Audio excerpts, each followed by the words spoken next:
ভারতের উত্তর পূর্বাঞ্চলীয় রাজ্য মণিপুরে চলছে চরম উত্তেজনা। শনিবার ৭ সেপ্টেম্বর ড্রোন রকেট হামলা ও বন্দুকযুদ্ধের ফলে প্রাণ হারিয়েছে অন্তত ৬ জন। তার পতনের দাবি তুলে মণিপুরে দাবানলে লুটিয়েছে আন্দোলন।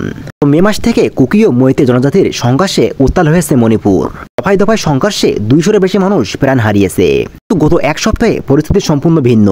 মুখে সংঘর্ষের পরিবর্তে কুকি ও মৈতেদের জঙ্গিগুলো আকাশপথে হামলা শুরু করেছে। ড্রোন থেকে বোমা হামলা করা হয়।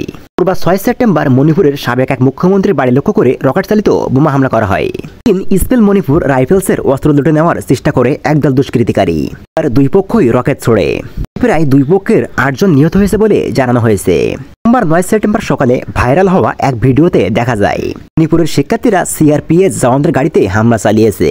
রাজ্যের মুখ্যমন্ত্রী এন বীরেন সিং এর পদত্যাগের দাবিতে ফলে তার বাড়ি ঘেরাওয়ার ডাক দিয়েছে ছাত্র জনতা। রাজধানীর কয়েক জায়গায় অভিযান শুরু হয়েছে। করার ডাক দেওয়া হয়েছে রাজভবনও। স্থিতি সামাল দিতে গত কয়েকদিনে একাধিকবার রাজভবনে গিয়ে রাজ্যপালের সঙ্গে পরামর্শ করেছেন মুখ্যমন্ত্রী বীরেন। পশ্চিমবঙ্গের ৩৩ দিন যাবৎ আন্দোলন বিক্ষোভের জের সংকটও স্বস্তিতে পড়েছে মমতা বন্দ্যোপাধ্যায়ের তৃণমূল কংগ্রেস সরকার।